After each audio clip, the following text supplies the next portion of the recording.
ఆంజనేయమతి పాటలాననం కాంచనాద్రికమనీయ విగ్రహం పారిజాత తరుమూలవాసినం భావయామి పవమాననందనం. ఇది కలియుగం. ఈ యుగంలో రకరకాల జాతక దోషాలు ఉన్నాయి. వీటిల్లో శని దోషాలు చాలా ఉన్నాయి. ఏలినాటి శని, అష్టమ శని, అర్ధాష్టమ శని, శని మహాదశ వల్ల వచ్చే కొన్ని ఇబ్బందులు, శనిలో శని, శని మహాదశలో శనిలో వాళ్ళు అంతర్దశ శని, ఇటువంటివన్నీ మానవుల్ని పట్టి పీడిస్తుంటే వాళ్ళ పూర్వజన్మ కర్మల్ని బట్టి. పూర్వం కూడా గ్రహదోషాలున్నా ఆ రోజుల్లో మనస్సులు మంచివి, కేవలం డబ్బు కోసం గట్టి తినేవారు కాదు, చెయ్యరాని పాపాలు చేసేవారు కాదు. అందువల్ల కష్టాలు వచ్చినా నిలదొక్కునేవారు. భగవంతుడు వాళ్ళని తొందరగా అనుగ్రహించేవాడు, ఎక్కువ ఏడిపించేవాడు కాదు.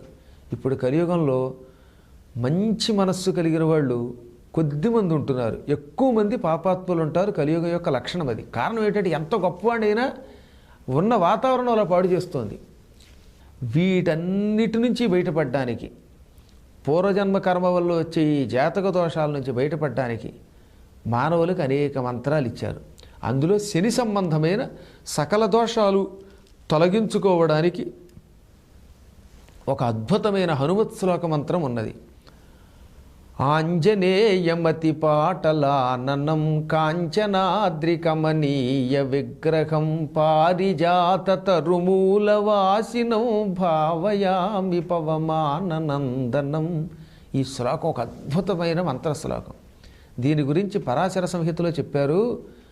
నాయనలారా, విశేషత కలియుగే అంటే ముఖ్యంగా కలియుగంలో శని దోషాలు బాగా ఎక్కువగా ఉంటాయి. అది ఏ రకమైన శని అయినా సరే, ఇందాక ప్రారంభంలో చెప్పినట్టుగా అర్ధాష్టమ శని, అష్టమ శని, ఇలాంటి ఏ శని దోషమైనా సరే తొలగడానికి 9 శనివారాలు నియమం పెట్టుకోండి. ఈ 9 శనివారాలు పొద్దుటే లేవండి, తలకి స్నానం చేయండి, మాంసాహారాదులన్నీ విడిచిపెట్టేయండి. ఆ రోజున ఈ శ్లోకాన్ని మీ వీలుని బట్టి 108 దగ్గర నుంచి 1008 వరకు శక్తిని బట్టి, ఓపికని బట్టి చేయండి. కనీసం 108 చెయ్యాలి. ఆ తర్వాత ఓపిక ఉంటే 1008 చేసుకోండి. ఈరోజు సాధ్యమైనంత వరకు ఇతరుల ఇళ్లలో భోజనం చేయకండి, పరాన్నం తినకూడదు, ఇంకా తద్దినం భోజనాలు చేయకండి. ఒక్క పితృదేవతా తిథి అంటే కన్న తండ్రికో తల్లికో ఇలాంటి వాళ్ళకి పెడితే తప్ప తక్కినప్పుడు తినకూడదు.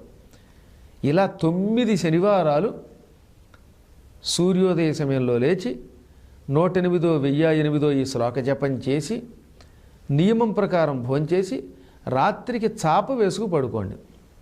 9 శనివారాలు. శని ప్రభావం ఉంటే ఒట్టన్నాడు. తలకాయ తెగిపోవలసిన చోట చిన్న గోరు ఊడిపోయి మానవుడు హాయిగా బయటపడతాడు. అంత అత్యద్భుతమైన శ్లోకం ఇది.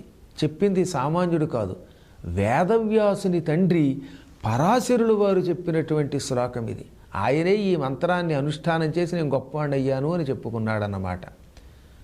ఒక్కొక్కప్పుడు శనిదోషం వల్ల మతిస్థిమితం తప్పి ఎవరు ఏం మాట్లాడుతున్నారో తెలియకుండా ప్రవర్తించిన వాళ్ళు ఉన్నారు. మహానుభావులు అనుకున్నవారు కూడా శని ప్రభావం వల్ల నోటికొచ్చినట్టల్లా మాట్లాడి చివాట్లు చెప్పు దెబ్బలు తిన్నవారు ఉన్నారు. అటువంటి అనేక పీడలన్నీ, శని పీడలన్నీ కూడా ఈ మంత్రానుష్ఠానం వల్ల పోతాయి. ఆంజనేయ మతిపాటలాననం, ఆంజనేయుని గురించి నేను ధ్యానిస్తున్నాను. ఆయన అతి పాటలాననం, బాగా ఎర్రగా ఉన్న మూతి కలిగిన వాడు. కాంచనాద్రి కమనీయ విగ్రహం. కాంచనాద్రి అంటే మేరుపర్వతం. మేరుపర్వతం తెల్లవారుజామున సూర్యకిరణాలు పడుతూ ఉంటే బంగారపు రంగులో మిలమిల మెరిసిపోతూ ఉంటుంది. అదిగో అలాంటి మేరుపర్వతంలాగా అందమైన రూపం కలిగిన వాడు. పారిజాత తరుమూల వాసినం, పారిజాత వృక్షాల కింద ఉండేవాడు. పారిజాతం అంటే స్వర్గంలో ఉండే మందార వృక్షాలు, అవి గంధమాదన పర్వతాల్లో ఉంటాయి. ఆ గంధమాదన పర్వతాలలో ఉన్న మందార వృక్షాల కింద హాయిగా నివసించేవాడు. అటువంటి పవమాననందనం భావయామి, వాయుపుత్రుని గురించి ధ్యానం చేస్తున్నాను, ఆయనని మనస్సులో భావిస్తున్నాను, ఆయనని మనస్సులో కొలుస్తున్నాను అనే ఈ శ్లోకం చేసుకుంటే ఒకప్పుడు శని ఆయనకి మాట ఇచ్చాడు, ఆ మాట నిలబెట్టుకుంటాడట. శనైశ్వరుడు హనుమంతుడి చేతిలో చావు దెబ్బలు తిని, అయ్యా నిన్ను ఇలా ధ్యానం చేసిన వాళ్ళని నేను పట్టుకోను అన్నాడు. 9 శనివారాలు. ఒకటి గుర్తుపెట్టుకోండి, ఆ రోజు మాత్రం ధ్యానం చేసేటప్పుడు పొట్టు పెట్టుకునేటప్పుడు హనుమంతుని కుంకుమ ఉంటుంది, హనుమత్ కుంకుమ, దానిని గంధ సింధూరము అంటారు. ఆ బొట్టు పెట్టుకు చేస్తే ఈ శ్లోకం ఇంకా ఎక్కువ ఫలితం ఇస్తుంది. అసలు తిలకధారణ చేయకుండా మంత్రానుష్ఠానం చేయకూడదు. కాకపోతే హనుమంతునికి ఇష్టమైన వర్ణం కనుక ఆ సింధూరాన్ని ధరించి అప్పుడు ఈ శ్లోకాన్ని అనుష్ఠానం చేస్తే సకల శని దోషాలు పోతాయి. మరొక్కసారి శ్లోకాన్ని ఉచ్చరించుకుందాం. ఆంజనేయమతి పాటలాననం కాంచనాద్రికమనీయ విగ్రహం పారిజాత తరుమూలవాసినం భావయామి పవమానందం.